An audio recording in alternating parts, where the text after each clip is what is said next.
All right, this is The Issue, and I am the Ghetto Man, doing another show from within the control room at Ghetto Recording. We're going to continue on a subject dealing with corporations.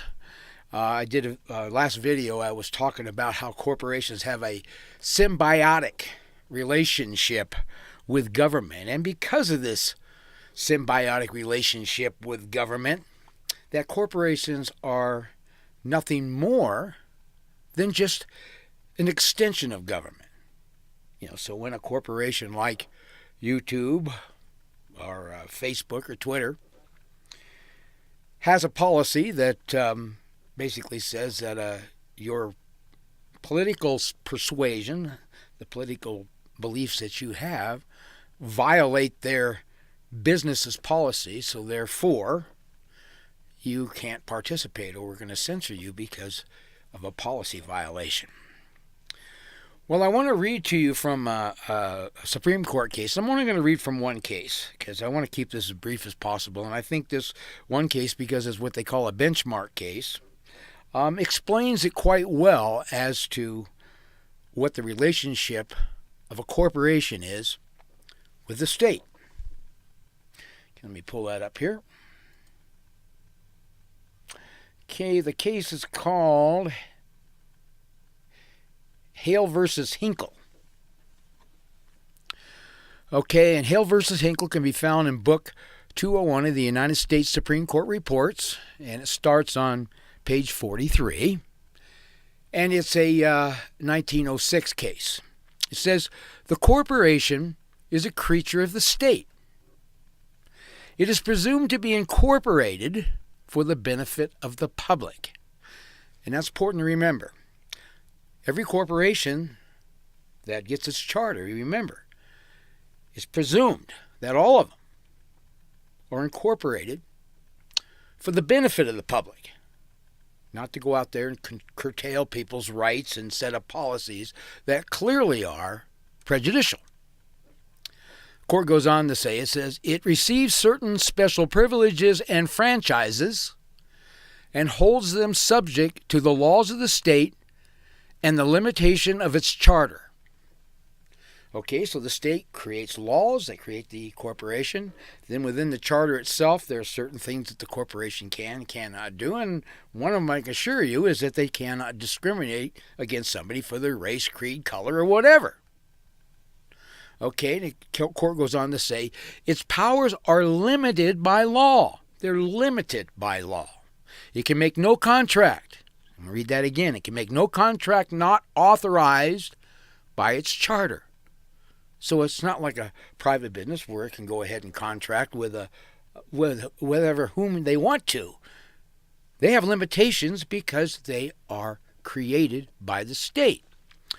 The court goes on to say, its right to act as a corporation are only preserved to it so long as it obeys the law of its creation. And who created it? The state, right? All right, it says there, it goes on to say there is a reserve right in the legislature to investigate its contracts and to find out whether it has exceeded its powers. So the court made it very clear that the state is a complete partner when it comes to corporations. They're not just there to regulate them, they're a complete partner. And like all partners, they have the right to even go in and investigate their contracts, look at their books and records. They got the right to do that, just like any other partner would. If you were a partner in a business and you wanted to take a look at the books and records, you could. You're not going to be stopped because you don't need a warrant or anything because you're a partner. And that's what we have here. We have like I said before, a symbiotic relationship with the corporation and the state. Now, the state is forbidden. The government's forbidden to create various different laws and policies that violate people's life, liberty, or property, their political persuasions, their sexual orientation, their race, whatever. State can't do that. But what the state is trying to do now is they're trying to go through their creation, the thing that they control, the corporation, and allow the corporations to do that which the state cannot do, especially when it comes to, in this particular subject matter, and that's freedom of speech here. Because we have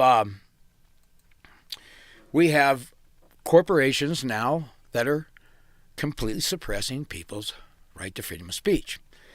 Now, the way I look at this, and I try to look at things from the standpoint of reason, logic, and common sense. I don't sit here and say, well, I'm going to look at Facebook as a corporation by itself. What I'm going to do is just look at corporations in general. If you incorporate something, as the court said, it's done so for the benefit of the public, not to be something that's going to curtail people's rights and be very prejudicial based on some sort of policy that the corporation decides with. Just look at it as a corporation. Now let's just look and make an example here. Let's say you go into your bank, okay?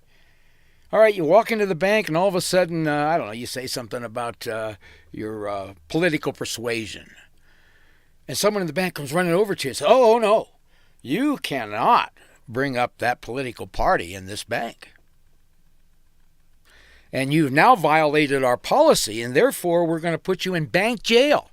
And we're going to freeze your accounts. We're not going to let you go into your account and do anything until we release it.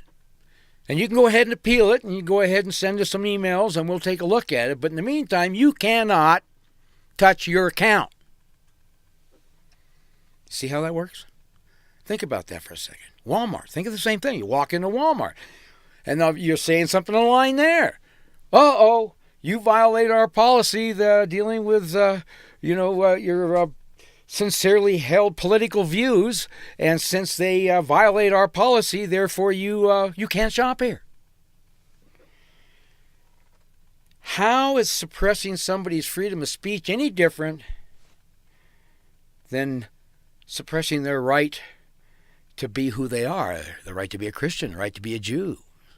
The right to be black, white, whatever. As soon as that corporation creates a policy and that policy violates somebody's life, liberty, or property, or right, privilege, or immunity guaranteed by the United States Constitution, then it's the state doing it.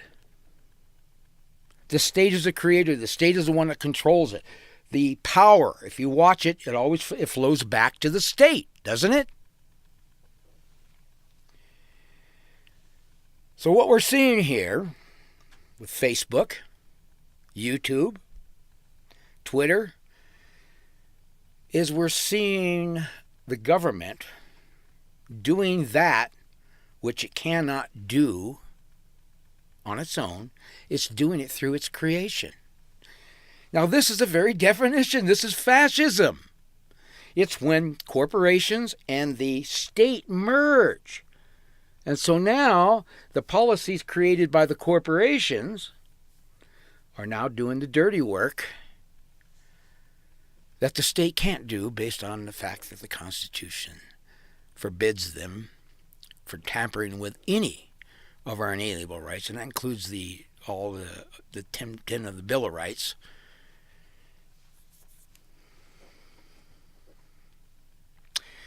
I just wanted to go ahead and put this out there for food of thought, because we have a problem right now. We have a government that's completely out of control, and then we have a government who is using backdoor methods through corporations, merging corporation and state, fascism. Through fascism, real fascism, not the stuff that the anti-fa, whatever they call themselves, call fascism. I'm talking about the real deal here. So what you're seeing is corporations carrying out something that the state can't do, and that's deny you your rights of freedom of speech and association, press. Anyway, I'm the Ghetto Man. Thank you for watching. And if you're politically correct, then you're legally wrong. And if you're not part of the solution, then you are the problem. Thanks again for watching. Please subscribe to my channel, and please share.